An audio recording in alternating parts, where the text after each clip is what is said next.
Hey guys, so today is a very exciting day because I finally get to bake with you from my brand new book, 1 Tin Bakes, which, if you're watching this when it comes out, is out next week on Thursday, the 25th of June.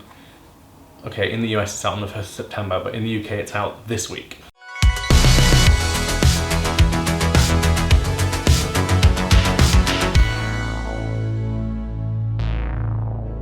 So the recipe is one of my favourites from the book. It's a tahini babka bun, and it's kind of like if cinnamon buns and babka had a baby. It's the two mashed up together. So it's a babka as a cinnamon bun with tahini. But trust me, it's just so delicious, and actually it's not difficult to make. So the first thing we need to do is make our brioche dough. Now it's not too difficult to make. I am going to make it the day before so it can rest in the fridge overnight, but that's just to make it easy to handle. If you're confident using this sort of dough, feel free to skip this rest and make it all in one day, but it does make it a lot easier to handle, so it's something I always do. Now, the ingredients are not complicated. There's only a few things to make this dough. All you're going to need is bread flour, some fast action dried yeast, some milk. I'm using whole milk, a couple of eggs, and then some soft unsalted butter, room temperature, and then some caster sugar and some salt. As always, if you want the full written recipe, it's linked down in the description box, or it's up in the corner, or you could just wait and buy my new book, which is available in all good stores from next week. Or in 2 months if you're in the US, but you can pre-order it too. So, to make the dough, all we're going to do is take our bread flour, we're going to add that to our mixer along with our yeast. Now I'm using fast action dried yeast. This is not active dried yeast, which needs blooming. This you can just add straight to the flour, so don't worry about that at all. And then we're going to add our other ingredients. So we're going to add some caster sugar. Now this is just for a few reasons. Obviously it adds sweetness, so it helps to flavour the dough. It also helps to feed the yeast to make it rise nicely, and it also helps with browning. The salt does similar things. It helps to flavour the dough. Obviously salt helps to enhance flavours, but also slows down the rise in the dough so it doesn't become super active and hard to control. So we're going to add that to the mixer as well. And then we're going to add to that some room temperature milk. This doesn't need to be warm, and you can even make this from the fridge cold. It might just take a little bit longer on the mixer to warm up. If we were going to do this in one day, then you could use slightly warmed milk, but for this it doesn't really matter. And then we're going to add our eggs. We're going to use our large eggs, we're going to add those, and we're going to mix it to form a shaggy dough. Now, what I tend to do is I tend to use my dough hook first, and we're going to get that in there and give that a mix first, just because it makes sure everything is caught when the mixer works. Sometimes when you're using a stand mixer, you can get little pockets at the bottom, especially with a dough, so I find just doing this briefly really helps to combine everything quicker. Now, before we get starting actually mixing the dough, I want to talk about butter. So, when you're making a brioche dough like this, it's really useful if the butter is room temperature, slightly softened. If it's too warm, the brioche can become greasy and a bit heavy, so you want it so it's just soft. You can press it, it leaves an impression, but it doesn't leave any greasiness behind. The same as what you would want for making any form of buttercream. If it's too cold, it will take forever and ever for that butter to get worked into the dough, and it can become too warm and again melt the dough. So room temperature is good. So what we're going to do is we're going to turn this mixer on, and we're going to mix it on low to medium speed for about 10 to maybe 15 minutes until the dough becomes really nice and elastic and is clearing the sides and the bottom of the bowl. So just a quick useful tip to show you. When you're working with this dough, if you lift it up and it rips like that, it's a good sign the dough is definitely not developed enough. This has only been going for a minute or two, but it's just to show you what you're looking for.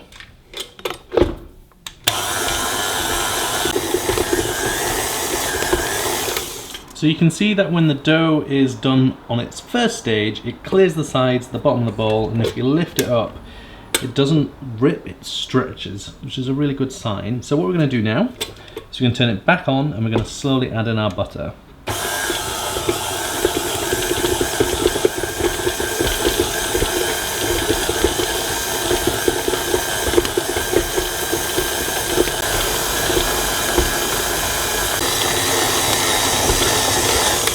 So you can see when all the butter's combined, it sticks to the sides again. So that's why we need to re-knead it to bring back that strength in the dough.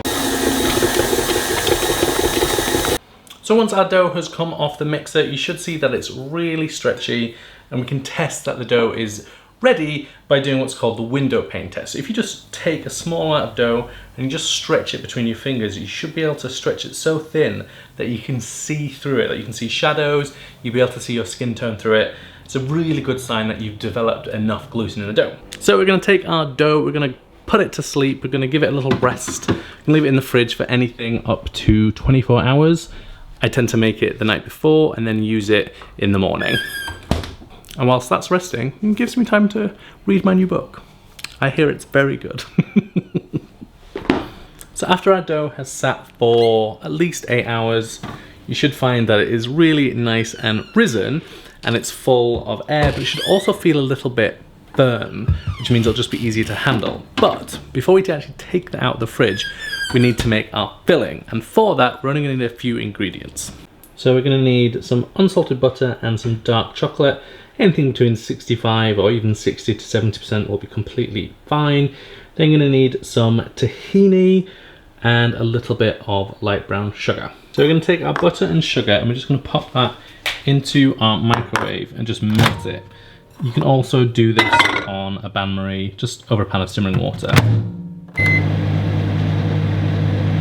You want to do this in bursts of 30 seconds or less because we don't want to burn the chocolate. So just give it a good stir between each heating and then pop it back in until it's fully melted. So once our chocolate mixture is really nice and smooth, all we're going to do to that is add our tahini. Just pour that straight in.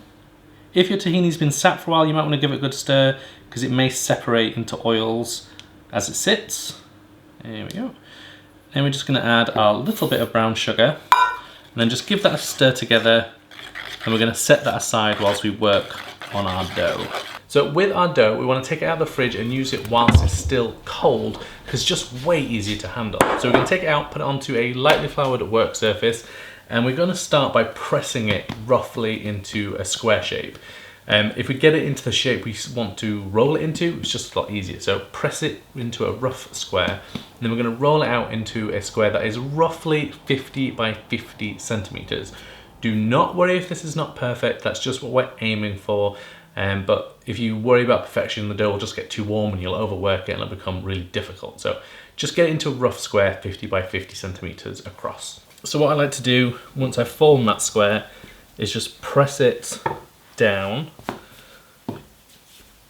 both sides, and that just helps to elongate the dough, to stretch it out a little bit without really changing the shape too much. And then once I've done that a few times, I then start to roll it out.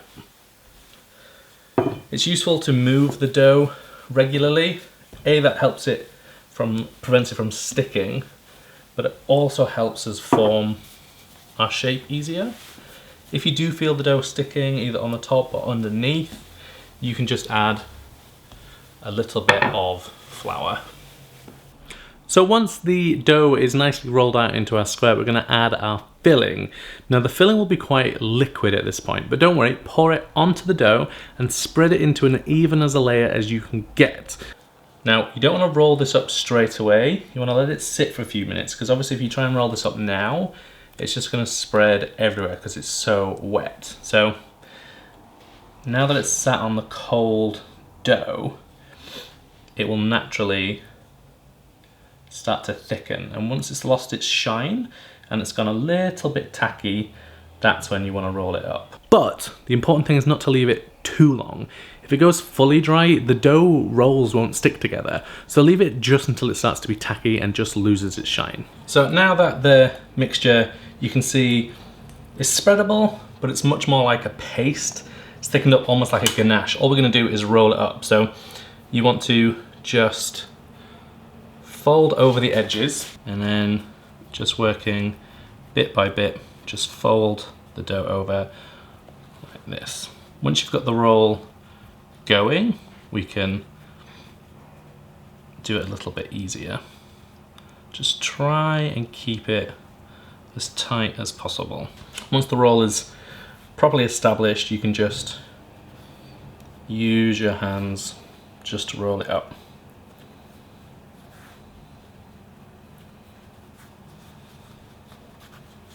So now that the dough is all formed and we've rolled up the buns into a big sausage, we need to prep our tin. So I've got a 9x13 tin, and for those asking about the one that I like for the book, the one I prefer and the one I'm recommending is this one by Nordicware, just a 9x13 tin.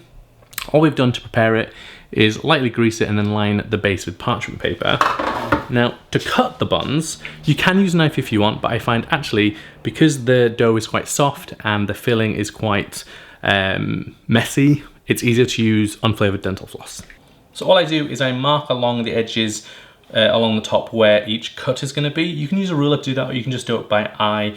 If you're going to do it by eye, I mark the halfway point and then work from there. So all we can do is take a piece of our dental floss. You're going to very carefully lift up the dough and just slide it under.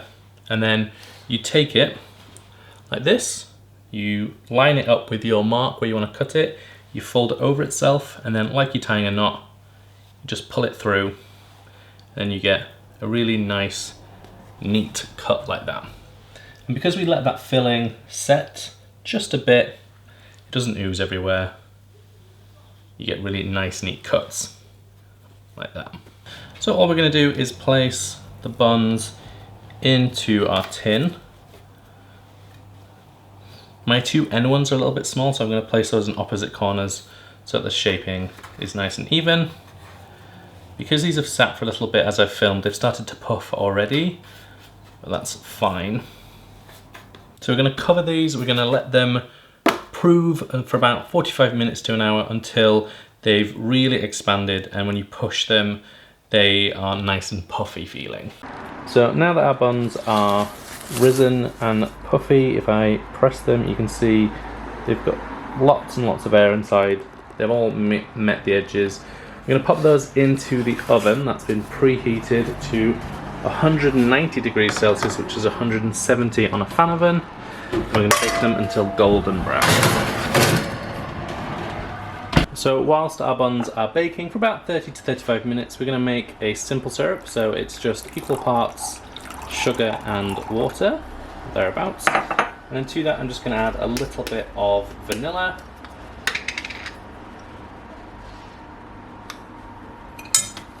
Just give that a swirl to get rid of all of that vanilla off the spoon. Then we're just going to put that onto simmer until the sugar's dissolved. So as soon as you see the syrup start to bubble around the edges until it just comes to a bare simmer, we can take it off the heat and just set that aside until needed. So when the buns are nice and golden brown, you've taken them out of the oven, we're going to brush them whilst they're still hot from the oven with our sugar syrup. Just brush that liberally over and then allow the buns to cool fully. Once the syrup is on, it becomes nice and sticky, so then just finish it with a good sprinkling of sesame seeds. I like to use black and white because it gives a really nice look, but just use whichever you can get your hands on.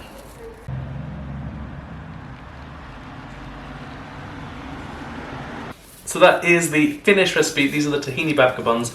I absolutely love this recipe. It's one of my favourites from my new book, One Tin Bakes, which is finally out next week, Thursday the 25th of June, if you're in the UK, Australia or New Zealand, and it'll be out on the 1st of September everywhere in North America. I can't wait for you to see this book, I can't wait for you to see all the other recipes in it, and most importantly, I can't wait to see you baking from it and sending me pictures. It's just the best thing that happens when you guys make my recipes. Also, as you have got this far in the video, I should tell you about a competition that I'm currently running. If you click on the link in my description box to my website or click in the link in the corner, there's a competition running where I'm giving away a copy of the book, signed copy of the book, one of the tins that I made these in, along with a bunch of other goodies, so go check that out. That'll be up for the next couple of weeks. Hopefully I'll be back next week with another video, but it's incredibly busy next week, so I may not be around next week, but make sure you come follow me over on Instagram at theboywhobakes, because I'll be posting lots of behind the scenes book stuff next week. So hopefully I'll be back next week, but otherwise I'll see you in a couple of weeks. It's also been a very stressful week, so I think I'm going to go have one of these and maybe pour myself a cocktail in a pre-anticipation book release celebration. I might have two, maybe two.